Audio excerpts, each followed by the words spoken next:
नमस्कार दोस्तों, मेरा नाम रवि शर्मा है। मैं आपके सामने एक नए वीडियो को लेकर आया हूँ। दोस्तों, दिल्ली के चुनावों का विधानसभा चुनावों का रिजल्ट आ चुका है। आम आदमी पार्टी चुनाव हार गई है और बीजेपी जीत गई है।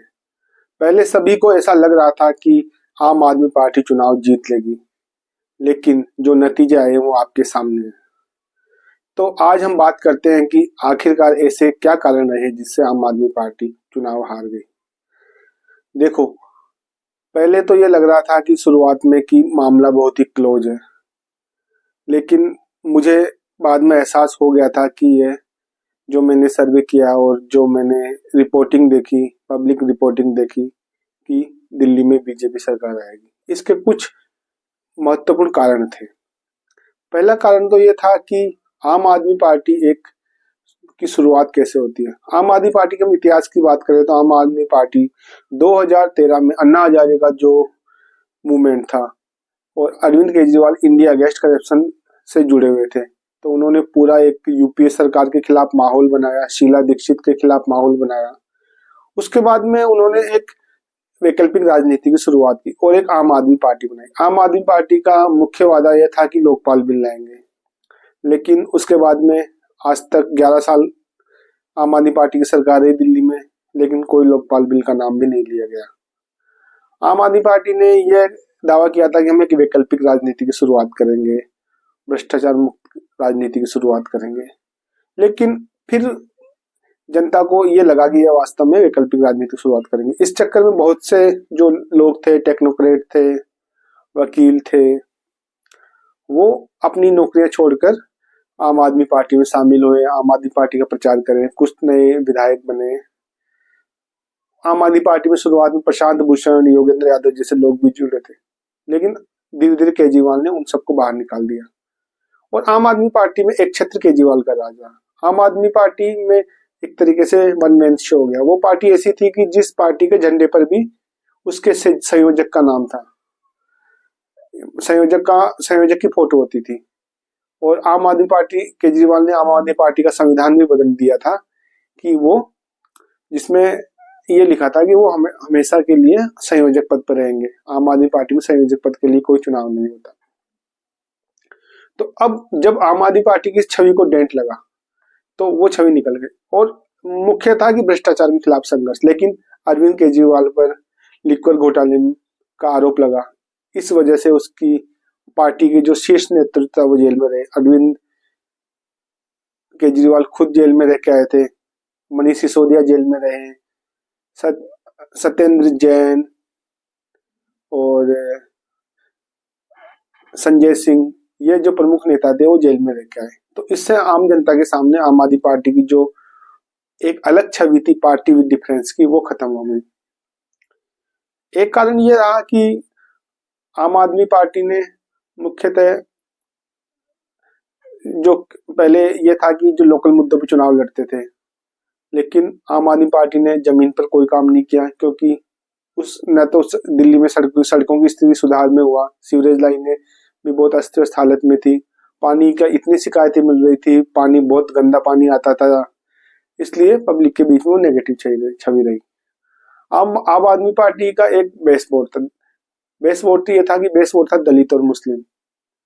तो लेकिन इस बार उसमें भी थोड़ा डेंट लगा। दलित वोट में तो मुख्यतः बीजेपी ने डेंट लगाया और मुस्लिम वोट में 2 सीटों पर एमआईएम की जो पार्टी लड़ी थी उन्होंने डेंट लगाया। तो इस वजह से आम आदमी पार्टी एक मुस्तफाबाद वाली सीट हार गई एमआईएम के कैंडिडेट की वजह से। अब इसके अलावा लेकिन जो उसका मुस्लिम वोट था, मूलतः तो ज्यादातर मुस्लिम वोट इंटेक्ट ही रहा, उसको ज्यादा मिला।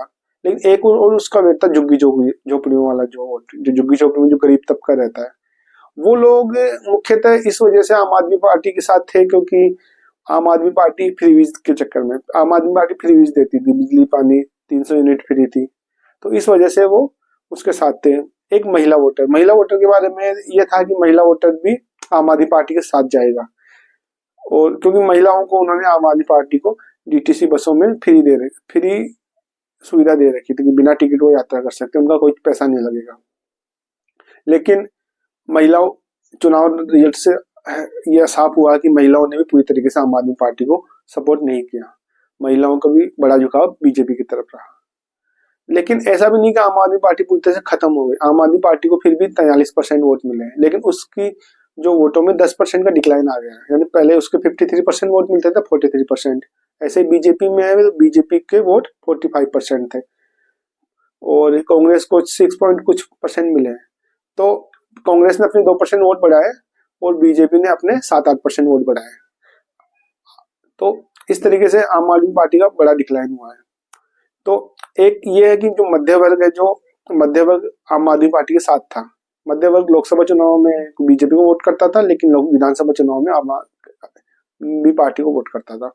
उसमें एक अरविंद केजरीवाल की छवि भी हो सकती है और कुछ जो फ्री की सुविधाएं देते हैं, जैसे कि फ्री बिजली पानी, तो कुछ उनका जो मॉडल स्कूल बनाया है उसका भी कुछ फायदा मिला था उसको। लेकिन इस बार मध्य वर्ग ने बीजेपी की तरफ वोट किया, मतलब मध्य वर्ग ने लोकसभा चुनाव में जिसको वोट दिया उसी विधानसभा चुनाव में उसी को वोट दिया। इसका एक ये कारण भी रह सकता है मध्य वर्ग में कि जो 1 फरवरी में जो घोषणा हुई थी कि हम जो 12 लाख तक की इनकम है वो टैक्स फ्री हो जाएगी, और दूसरा 8वें वेतन आयोग की, जो 8वें वेतन आयोग की वजह से जो सरकारी कर्मचारियों का बड़ा वर्ग जो दिल्ली में रहता है वो भी आम आदमी पार्टी को छोड़कर बीजेपी के साथ चला गया।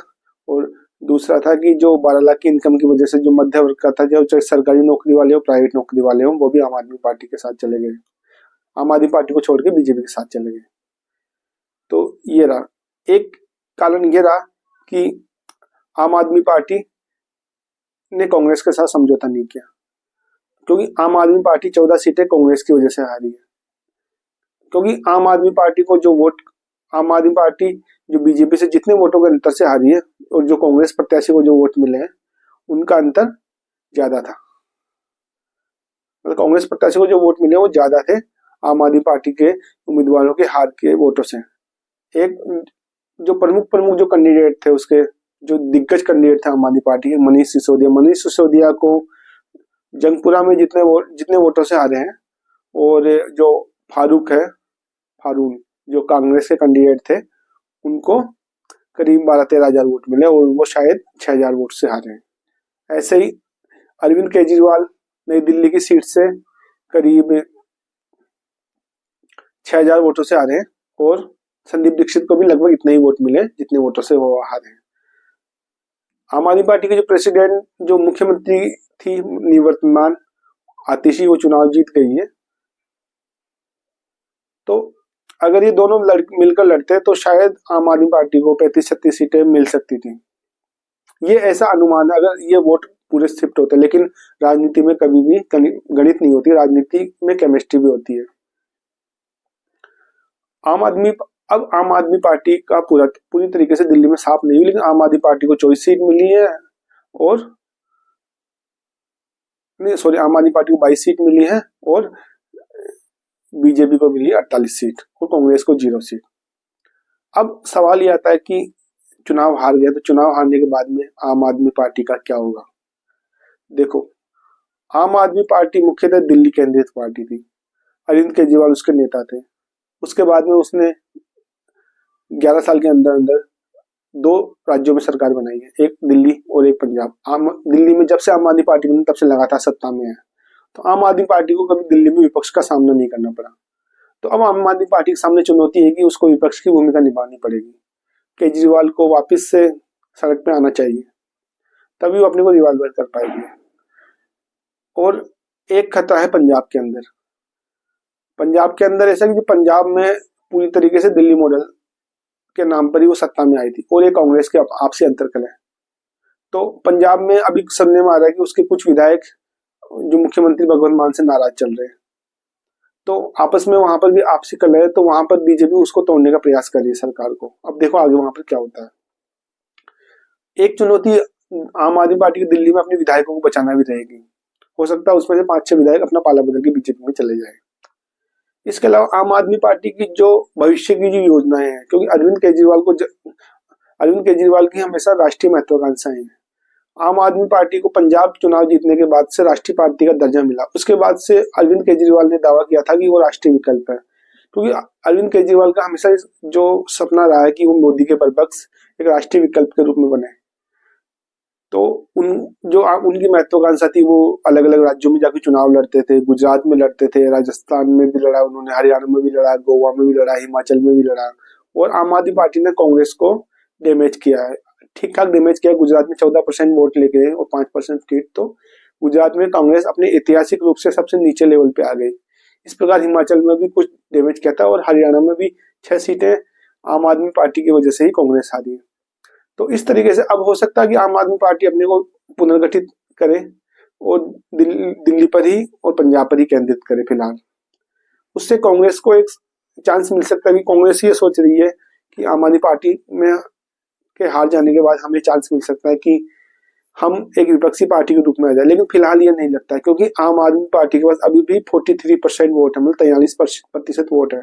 और मुस्लिम और दलित वोट, जो पहले कांग्रेस का कोर वोट होता था, वो अभी भी आम आदमी पास इंटैक्ट है। इसलिए आम आदमी दिल्ली में कांग्रेस को अपना प्रभाव बढ़ाने के लिए और मुख्य विपक्षी पार्टी ही आने के लिए भी लगातार 5 साल कड़ी मेहनत करनी पड़ेगी। सत्ता पाना तो अभी उस दिल्ली में कांग्रेस के लिए दूर की कौड़ी लग रही है।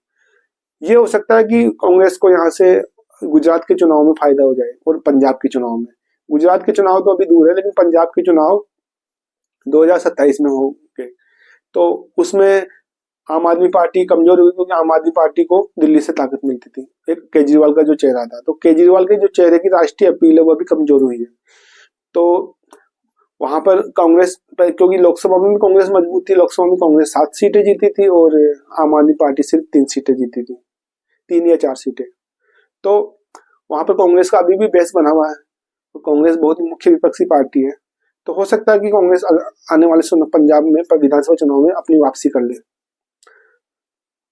और अगर अगर आम आदमी पार्टी पंजाब से और दिल्ली से दोनों से आउट हो जाती है, दिल्ली से तो आउट हो गई, पंजाब से भी आउट हो जाती है, तो उसके सामने अपनी पार्टी को बचाए रखने की बड़ी दिक्कत आ जाएगी, क्योंकि उसके बाद फंडिंग की प्रॉब्लम रहेगी।